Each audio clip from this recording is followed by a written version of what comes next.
Hello, my dear students. Good evening. Today we are going to read a very personal topic कि आर्थिक अपराध क्या होता है। तो ये 10th क्लास के पॉलिटी है जो 5 नंबर के बोर्ड में पूछता है आर्थिक अपराध क्या होता है। तो ध्यान से सुनेंगे। आर्थिक अपराध वो अपराध होता है जिसमें धन, दौलत, संपत्ति, बैंक के कर्ज, व्यापारी से संबंधी धोखाधड़ी की जाती है। आर्थिक अपराधी में फिजिकल तरीके से फाइट नहीं की जाती है बल्कि मानसिक तरीके से फाइट की जाती है। छल की जाती है, झूठ बोलिए, खूब झूठ बोलिए, दिन भर झूठ बोलिए, खूब झूठे वादा करिए, शाम को भूल जाइए। ये सब आर्थिक अपराधी में आएंगे। झूठा दस्तावेज बनाइए, लोगों को ठगिए। सिंपल तौर पे समझिए कि आर्थिक अपराध वो होता है जब हम झूठ बोलकर या किसी भी तरह से गैर कानूनी तरीके से किसी को ठग लेते हैं, किसी को नुकसान पहुंचाते हैं, उससे हम आर्थिक अपराध कहते हैं। अब आर्थिक अपराध के अंतर्गत क्या क्या आएंगे? तो सबसे पहला है रिश्वतखोरी।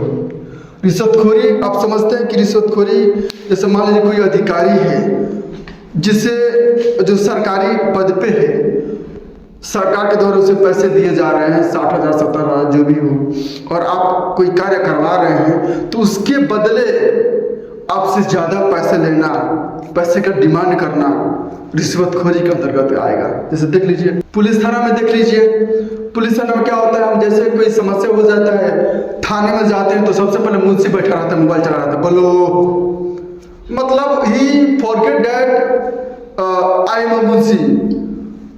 He starts understanding himself as a मालिक। वो तो भूल ही जाता है, पुलिस लोग भूल ही जाते हैं कि हम समाज सेवक है ना, और हम लोग भूल जाते हैं कि हमारे टैक्स के पैसे से जीते हैं। हमारा भी गलती, उसका भी गलती है। तो सबसे पहले किस लेकर जाइए तो जाते जाते बोलेगा कि 2,000 रुपये निकालो।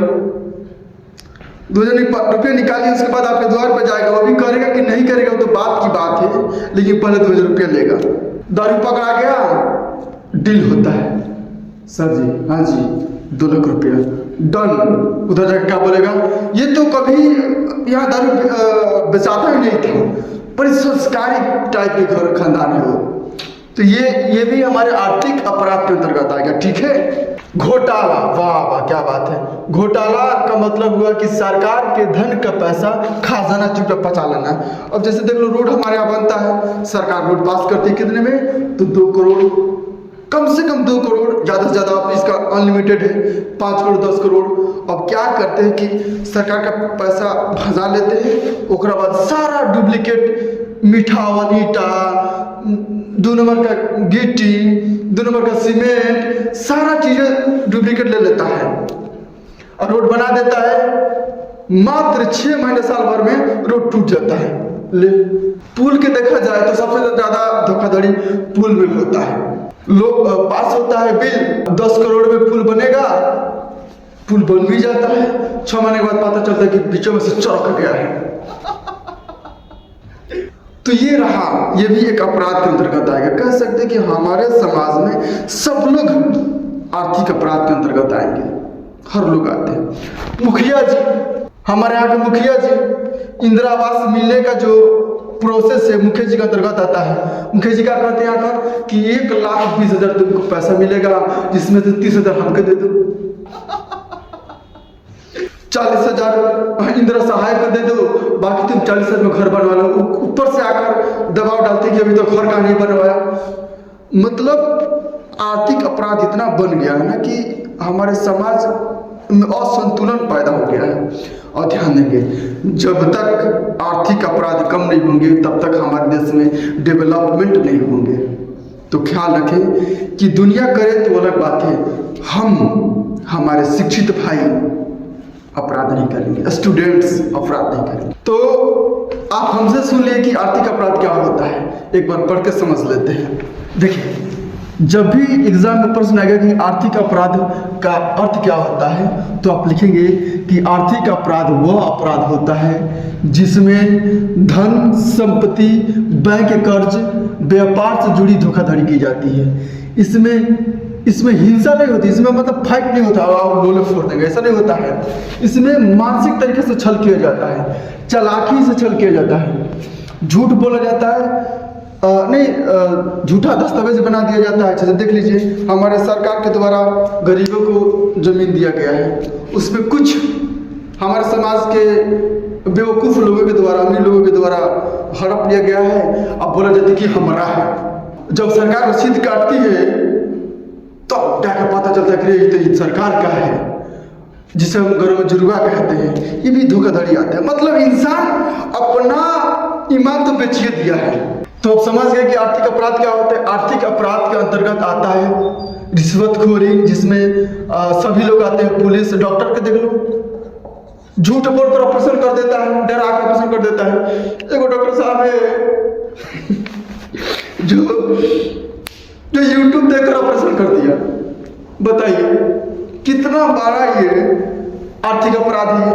यूट्यूब से देख रहा था, फिर ऑपरेशन फर रहा था, देख रहा था, फिर फर रहा था। What is this? This is called आर्थिक अपराध। घोटाला, रोड के बिल पास होता है, घोटाला कर देना, चारा खा जाना। नौकरी दी जाती है सरकार के द्वारा, तो नौकरी के पद पे बैठाने के लिए, उसमें सफल करने के लिए घोटाला, पैसा लेना। जैसे देखो, एक हमको बात याद है कि एक मेरा स्टूडेंट है जो बिहार पुलिस होमगार्ड में अपने फिजिकल निकाली, और जब उसका उम्र कम था, फिजिकल निकाल दी, अच्छा नंबर आया, लगभग 14 नंबर आया था। पुलिस क्या कर रहे हैं, बाबी धरा 3 लाख रुपया दो, हम तुम्हारा मेरिट लिस्ट में नाम ला देंगे। What is this? जब हमारे समाज के समाज सेवक, पुलिसकर्मी, कार्यकर्ता ही जब अपराधी होंगे, तो फिर इंसान क्या करेगा? तो इस बात को हमें समझना होगा। तो घोटाला समझ गए, रिश्वतखोरी समझ गए। टैक्स चोरी का तात्पर्य यह है कि किसी इंसान का मंथली है 60,000, 70,000, कम से कम 40,000। 40,000 वाला बताता है कि हम 5,000 कमाते हैं। 80,000 वाला बताता है कि हम 15,000 कमाते हैं। तो ये भी एक प्रकार का घोटाला ही है, टैक्स चोरी है। काला धन, अवैध तरीके से पैसे कमाना।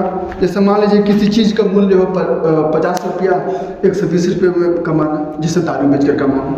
तो माय डियर स्टूडेंट, इन सब बातों को तो खैर बाद में देखा जाएगा। यदि आपके एग्जाम में आएगा कि आर्थिक अपराध क्या होता है, तो आप अपने तरीके से बनाकर जितना हो सके, इसमें जितना लिख दें सब सही होगा। यदि हमारे वीडियो आपको समझ में आया हो तो कमेंट बॉक्स में कमेंट अवश्य करें, चैनल को लाइक करें, सब्सक्राइब करें। फिर मिलते हैं अगले नेक्स्ट वीडियो में इससे भी इंटरेस्टिंग पॉइंट लेकर। तब तक के लिए जय हिंद, आपका दिन मंगलमय हो।